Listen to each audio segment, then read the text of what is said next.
So you want to be a rogue?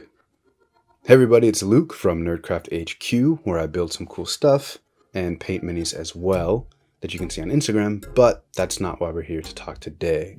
We're here today to talk about playing a rogue in 5th edition Dungeons & Dragons. Now, I should say that I do run some homebrew rules that might not work for your campaign. Don't worry about it. If you like them, take them. If you don't, it's really not that big of a deal. Okay, I'm going to say it. We're going to come out of the gate pretty spicy here, but playing a rogue does not give you an excuse or permission to steal from the party, or to kill any NPC you want, or to be a lone wolf, or to be an edgelord, or an asshole. So, stop. For the sake of everyone around you, just stop. Okay, Lukeception time. If what I just said offended you, I have empathy. I'm not perfect, and no one is perfect, so don't feel like I'm attacking you. I would just highly consider thinking about why it offended you, because all of those things that I listed generally aren't particularly fun to play with or be around at the table. And if there's one thing about D&D, I mean, do I even need to say it? There are some exceptions to that, but they are very small and very specific, and we will talk about that in this video. So, let's get started.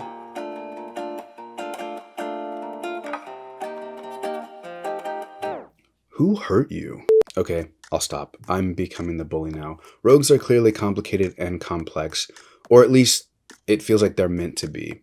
I, on the other hand, am not complex, so I'm going to give you a list of people who I consider to be good rogues in pop culture that might be a good inspiration for your origin story and background inspiration.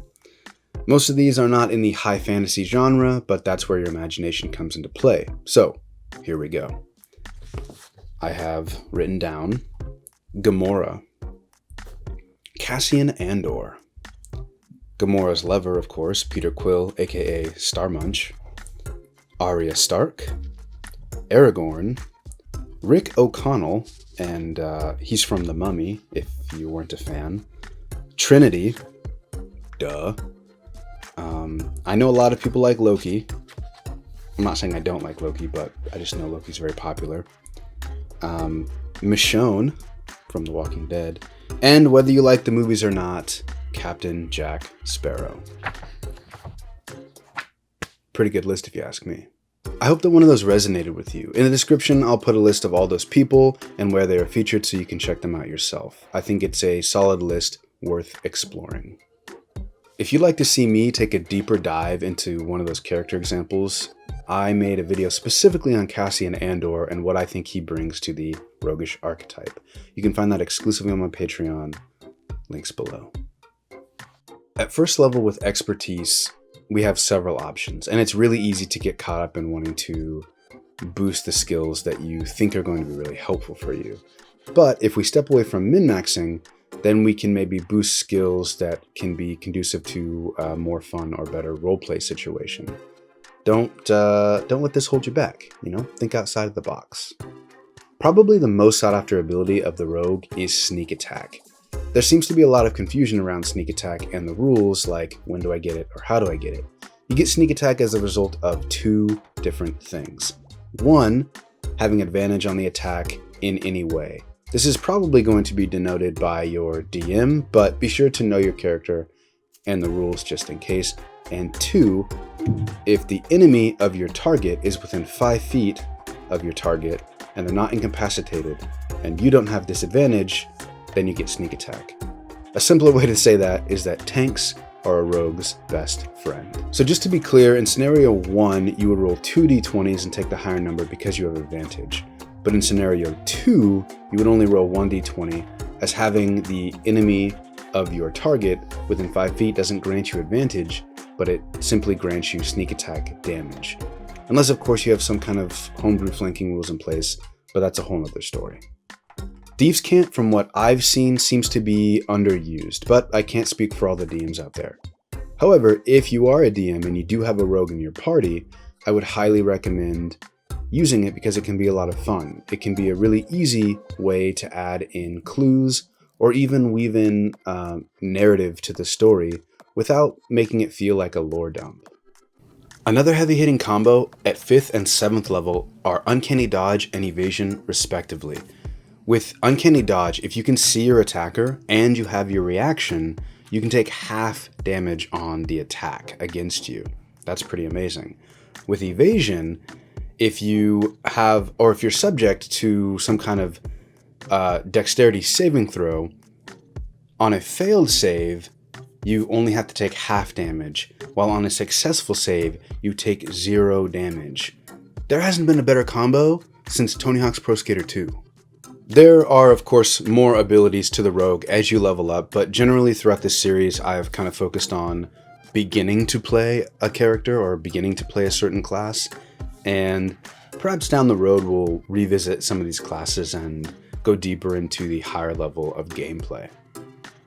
Roguish archetypes are the subclasses for the rogue. In the PHB, it lists Arcane, Trickster, Thief, and Assassin, all of which are pretty good, but my personal favorite of those 3 is probably Arcane Trickster. I think being able to add magic to an already cunning rogue gives you a definite leg up on the enemy. The doorbell just rang. Could be a package? If none of those suit your fancy, however, you can turn to these 2 books and other resources to find the Inquisitive, Mastermind, Scout, and Swashbuckler archetypes. Of all of the archetypes listed, I would say that Arcane Trickster, Scout, and Swashbuckler have the most useful overall abilities, but check them out and decide for yourself. If you're playing a rogue because you want to be a subtle antagonist, and you think that that's going to give you some kind of leg up, well, you're probably right, but also tragically wrong. I don't care to tell people how to play, but obviously I do like providing variations and other options.